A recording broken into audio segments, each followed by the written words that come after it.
अस्सलामुअलैकुम, मैं नोमान जहांगीर भट्ट आपके सामने नई वीडियो लेकर हाजिर हुआ हूँ। उम्मीद करता हूँ आपको मेरी पिछली वीडियोस पसंद आई होंगी। नई वीडियोस के लिए मेरे चैनल को सब्सक्राइब करना मत भूलिए। लाइक और कमेंट करके अपनी राय से जरूर आगाह कीजिए ताकि मैं बेहतर वीडियोस बना सकूँ। आज मैं आपको एक ऐसी हकीकत बताऊंगा जिससे हम बिल्कुल ना आशना है, या अगर आशना भी है तो हम उसको सोचना नहीं चाहते, जबकि वो इतनी तल्ख हकीकत है कि हम उससे बच भी नहीं सकते। तो आइए मैं शुरू करता हूँ। मौत की असल हकीकत क्या है? सबसे पहले मेरी मौत पर मुझसे जो छीन लिया जाएगा वो मेरा नाम हो। इसलिए जब मैं मर जाऊंगा तो लोग कहेंगे कि लाश कहाँ है, और मुझे मेरे नाम से नहीं पुकारेंगे। और जब नमाज जनाजा पढ़ाना हो तो कहेंगे जनाजा ले आओ, मेरा नाम नहीं लेंगे। और जब मेरे दफनाने का वक्त आ जाएगा तो कहेंगे मैयत को करीब करो, मेरा नाम भी याद नहीं करेंगे। उस वक्त न मेरा नस्ब और ना ही कबीला मेरे काम आएगा और ना ही मेरा मनसब और शोहरत। कितनी फानी और धोखे की है ये दुनिया जिसकी तरह हम लपकते हैं। बस ऐ जिंदा इंसान, खूब जान ले कि तुझ पर गम और अफसोस तीन तरह का होता है। नंबर 1, जो लोग तुझे सरसरी तौर पर जानते हैं वो मस्कीन कहकर गम का इजहार करेंगे। नंबर 2,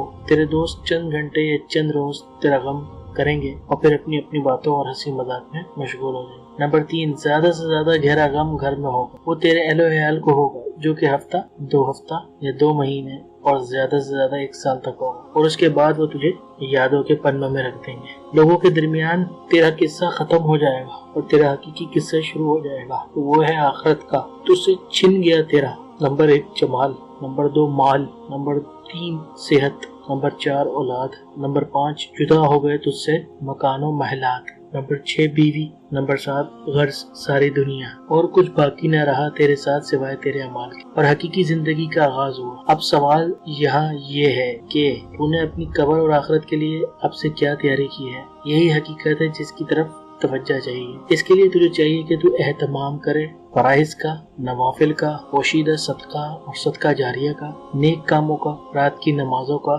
शायद कि तू निजात पा सके। मैयत सदक़े को क्यों तरजीह देती है? अगर वो दुनिया में वापस लौटा दी जाए, जैसे कि कुरान में, ऐ रब अगर मुझे थोड़ी देर के लिए वापस लौटा दे तो मैं सदका करूं और नेकों में शामिल हो। सूरतुल मोमिन। ये नहीं कहेगा उम्रा करूंगा, नमाज पढ़ूंगा, रोजा रखूंगा। उलमा ने कहा कि मैयत सदका की तमन्ना इसलिए करेगा क्योंकि वो मरने के बाद इसका अजीम सवाब अपनी आंखों से देखे, इसलिए सदका कसरत से किया करो। बेशक मोमिन क़यामत के दिन सदके के साए होंगे। उम्मीद करता हूँ आप मरने से पहले मरने की तैयारी करेंगे और अल्लाह पाक मुझे भी तौफीक दे कि मैं भी मरने से पहले मरने की तैयारी कर सकूँ। उम्मीद करता हूँ आपको वीडियो पसंद आया। लाइक और कमेंट करके राय करें, राय से जरूर आगाह करें। बहुत बहुत शुक्रिया।